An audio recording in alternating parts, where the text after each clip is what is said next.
Queridos irmãos e irmãs, boa noite. Meu nome é Edivaldo. Vamos à prece desta noite para o nosso Evangelho. Então vamos fechando nossos olhos físicos, sintonizando nossa mente com a espiritualidade amiga, superior, e com Jesus, nosso Mestre querido. E agradecer por mais esta oportunidade de estarmos uma vez mais aqui reunidos através desse grupo de amor e caridade, ajudando a caminhada. Que possamos aprender um pouquinho mais sobre seus ensinamentos, Mestre querido. E que através de seus ensinamentos possamos nos melhorar, praticando-os no dia a dia. Fique conosco hoje e sempre. Meus queridos irmãos e irmãs, hoje vamos falar sobre o tema que está no Evangelho segundo o Espiritismo, no capítulo 23, cujo título é Moral Estranha. Neste capítulo temos os seguintes temas: aborrecer pai e mãe, que vai do item 1 a 3. Abandonar pai, mãe e filhos, que vai do item 4 a 6. Deixai os mortos enterrarem seus mortos, que vai do item 7 e 8. E não vim trazer a paz, mas a espada, que vai dos itens 9 a 18. Como todos sabem, nosso tema de hoje é não vim trazer a paz, mas a espada. E no item 9 desse capítulo, desse tema não vim trazer a paz, mas a espada, no item 9 está assim: não julgueis que vim trazer a paz à terra, mas não vim trazer-lhe paz, mas espada, porque vim separar o filho de seu pai e a filha de sua mãe, e a nora de sua sogra, e os inimigos do homem serão os mesmos domésticos. Essa passagem do Evangelho está em Mateus, capítulo 10, versículos 34 a 36. No item 10 está assim: eu vim trazer fogo à terra, e que quero, senão que ele se acenda. Eu, pois, tenho de ser batizado num batismo, e quão grande não é a minha angústia, até que ele se cumpra. Vós cuidais que eu vim trazer a paz à terra? Não, vos digo eu, mas separação, porque de hoje em diante haverá numa mesma casa 5 pessoas divididas, 3 contra 2 e 2 contra 3.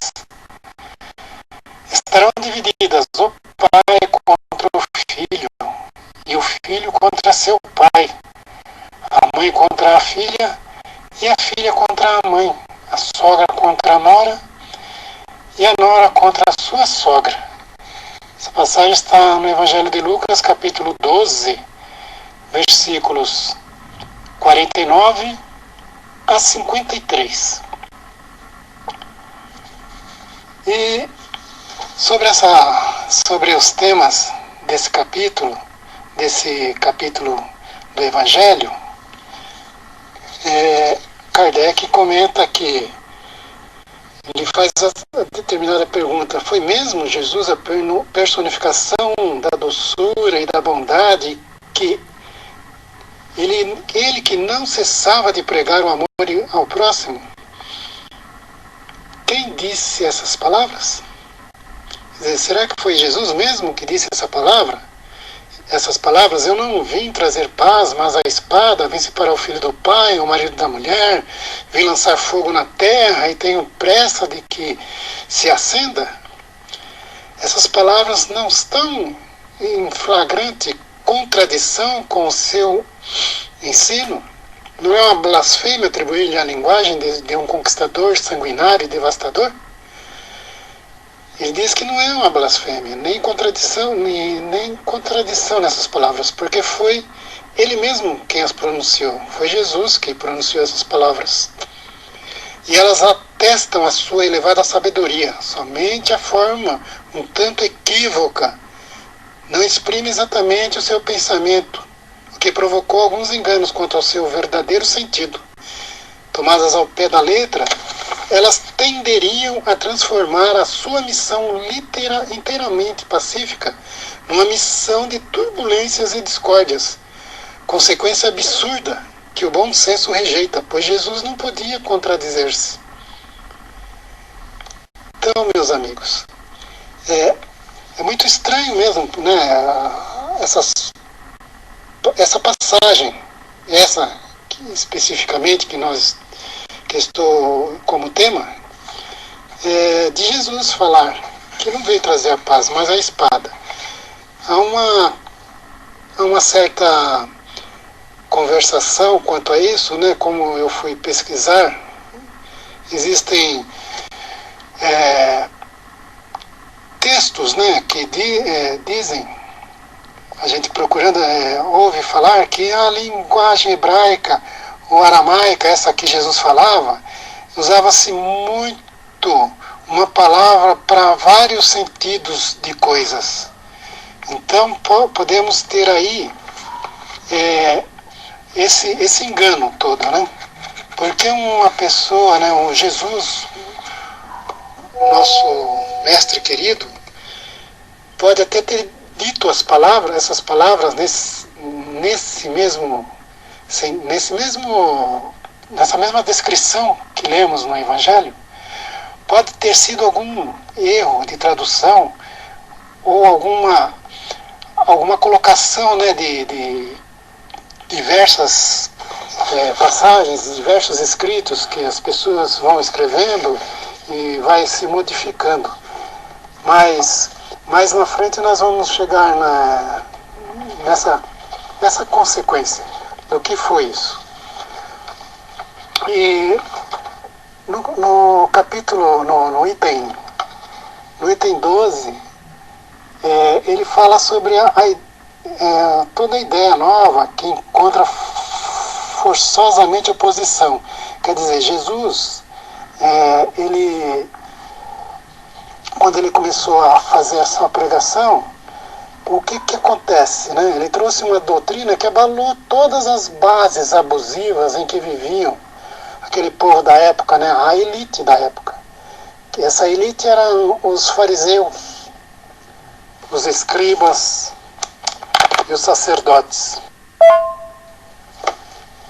Tudo que o mestre pregava ia contra essa formação dessa elite, que vivia para sugar, né, principalmente das pessoas mais pobres, né? Tinha os impostos, tinham, né, os sacerdotes colhendo recebendo aquele dinheiro, né, todo, e faziam aquelas pregações, né, que eram opostas ao que Jesus chegou e começou a pregar, e conquistando toda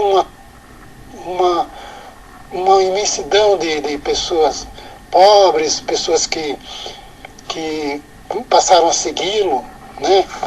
E começou a ser divulgado ali naquela região, e aquilo começou a transtornar muito essa elite.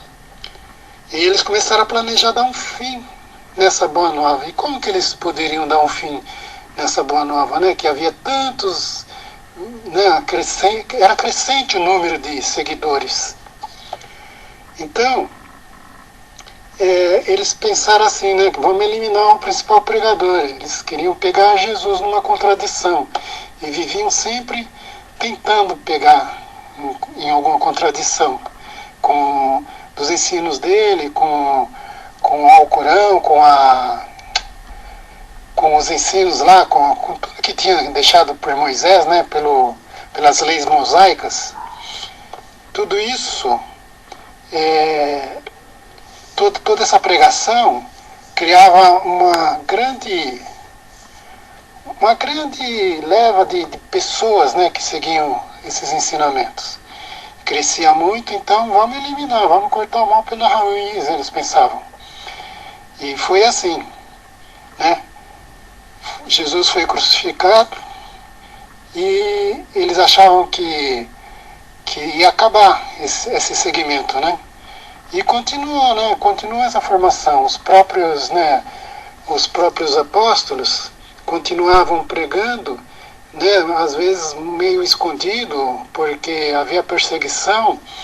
E já naquela época, né, que essa perseguição foi aumentando, foi criado aquele circo de horrores, onde eles colocavam os cristãos ali na arena, faziam fogueiras, queimavam essas pessoas vivas, empalavam elas e queimavam também.